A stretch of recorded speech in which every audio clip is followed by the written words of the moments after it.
What is up guys, this is 101 and in this video we're going to be doing something completely different to normal, and yes, that is not E3M13 you're watching.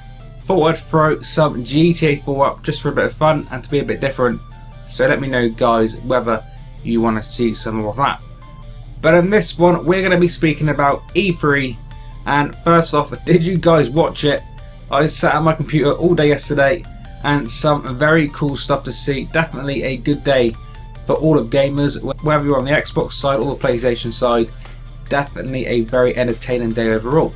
So the main question guys on this video that I want to ask you all, who had the better conference, and more importantly, which console are you guys going to be buying? This video is probably going to be kind of brief. It's 5 AM in the morning here, so we're going to keep it as short as possible. If you guys give it a nice reaction, then maybe we can go a bit more in depth at a later date. Before we get into this guys, I do want to point out I'm not a fanboy for either console. I do currently own a 360 and a PlayStation 3. So firstly, some thoughts on the Xbox. A good point would be the Xbox gets timed exclusive content for Battlefield and the new Call of Duty. Not a biggie, but if you play those games regularly like I do, then that is definitely a nice addition to the console. And some of the entertainment stuff, I know people aren't exactly big fans of that, but some of that does look kind of cool. Though I do agree they do tend to focus a little bit too much on it. Kind of the same thing with Kinect. I'm not actually a big fan of the Kinect stuff. Maybe I'm old school, but give me a regular controller any day of the week. I much prefer that.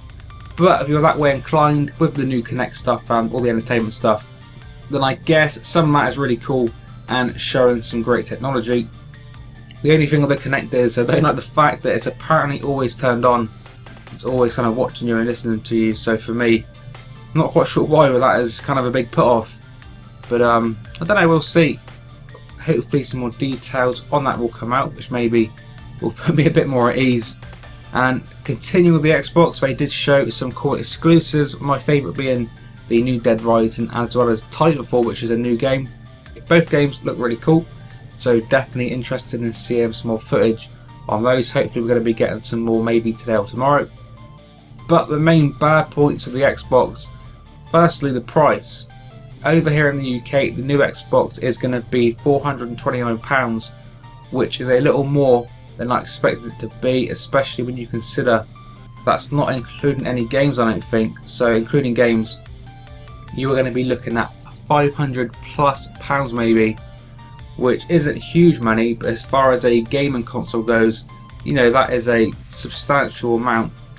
But the main negative for me personally is in regards to the Xbox is that they are completely against you sharing your games and playing used games on the consoles. So whether that's lending the game to your friend or whatever, as far as I understand it, on the Xbox you cannot do that. So you can't lend a game to a friend, which for me, you know, really does suck, and I don't really get the reasons behind that. I guess it's all kind of money related, but still not a big fan of that at all. I guess it wouldn't have been so bad if the PlayStation followed suit, but as we found out they didn't. They are actually the opposite. On the PS4 they are fine with the PS4 playing used games and sharing your games with your friends, which for me is the way it should be. It's also £100 cheaper, which is absolutely awesome. That is a big price difference between the games, especially in today's economic situation. £100 is a decent chunk of money. So those few things alone are major positives as far as the PS4 is concerned. And to be honest guys, as far as the PS4 goes, in their exclusives, not a lot really did it for me. Don't get me wrong, they look kind of good, and I'm sure they're definitely going to be good games, but not games that necessarily stuck out to me, and games that I'm necessarily going to be willing to pay full price for. Though the one PS4 positive that did stick out to me was Infamous 3. Big fan of the first two, so number 3 looking really good.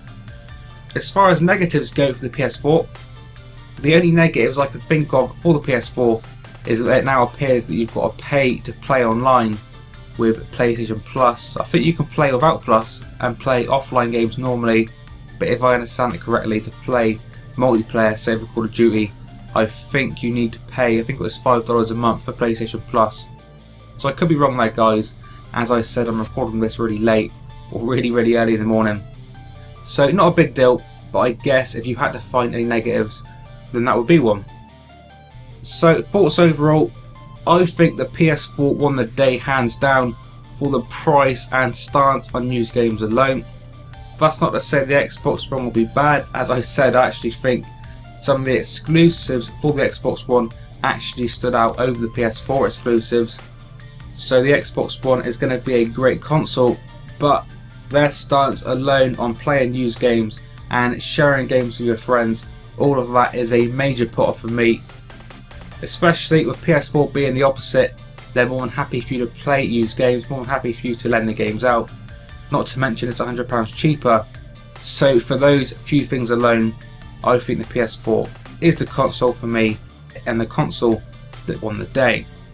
So currently I'm edging towards the PS4, but maybe there are some details Xbox haven't quite given out yet that maybe can, maybe level up a little bit. But I guess we will see in the coming weeks and months. But as far as this conference goes, as I said, I think PS4 won the day. It does seem they're truly focused on the gaming side, unlike Microsoft, which are maybe going for a much more entertainment aspect. And ultimately, when I buy a gaming console, the main priority is the gaming side. And for me, the impression I'm getting, the PS4 is a lot more about the gaming. So to end this video, guys, I simply want to know in the comment section, what console are you leaning towards? And for you, which console won the day, Xbox One or PS4? Which side of the fence are you guys on? Be sure to let me know all that and more down in the comment section below, as well as your thoughts on E3 in general. Maybe let me know your favourite parts of E3 overall and what games you are going to be looking forward to. But until the next time, guys, this has been 101. Expect more content coming very soon, and I will see you all on the next one.